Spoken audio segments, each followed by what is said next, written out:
is that as a body of believers, a local church should feel, should look, should act like family. And you may not come from a family that was super healthy or super positive. But he's saying that in God's household, as God's family, there's a particular way that we're going to exist that will be the kind of family that we desire.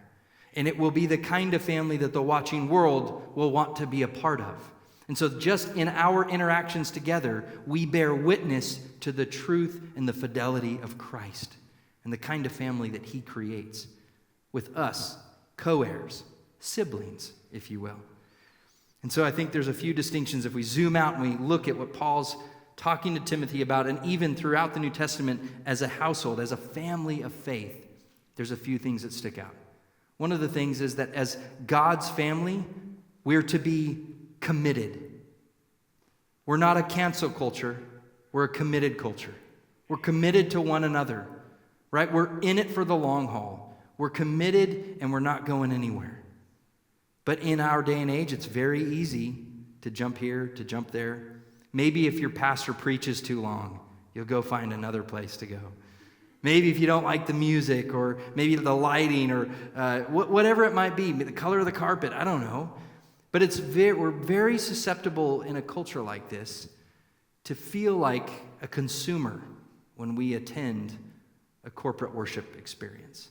That we're somehow customers, clients, and we can fire the church if we want to and go hire a new church to meet our needs. But remember that is a very transactional and an old way of doing business. We're called into a new family that's not transactional, but committed, vested in each other's growth and success. And so we move towards responsibility, not away from it. I think another factor that we see throughout this text is it shows, God's family shows its affection through accountability. Do you understand how that works? That you know somebody loves you when they're willing to say hard things to you and not leave. But there is an affection that is shown through accountability. God's family says, I'm going to tell you the truth. Even if it's scary, even if I'm scared that you're going to be mad at me, even if you're going to just blow me off, I'm still going to tell you the truth because I'm committed to you, and that's how I'm going to show my affection. I'm going to represent reality with you because I want you to grow into Christ, and I hope you do the same for me. I think another reality here that we see is this idea of protecting purity, that the church becomes a place that is safe. It's safe for the vulnerable. It's safe for everybody. Whether you have lots or you have little, we are here to protect the purity.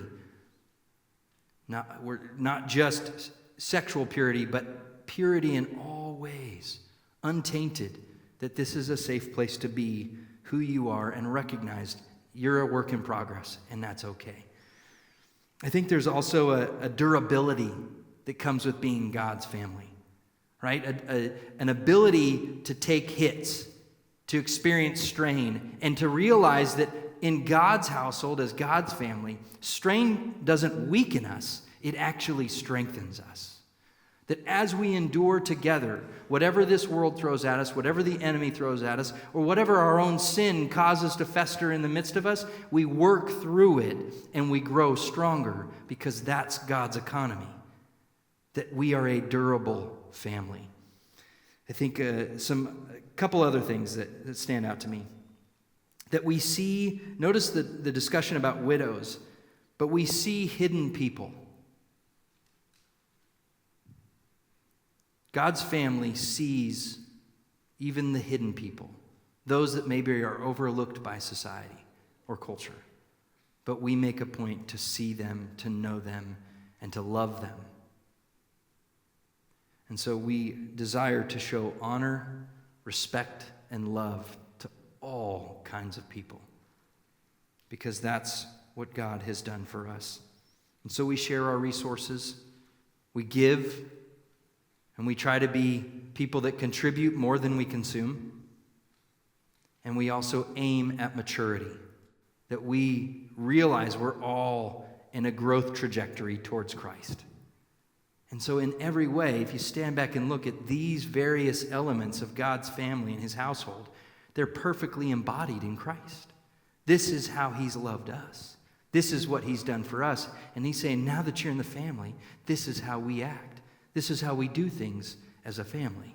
And so he calls us into it, empowers us by his Spirit, leads us by his word, and we do this together. That's what we're called to.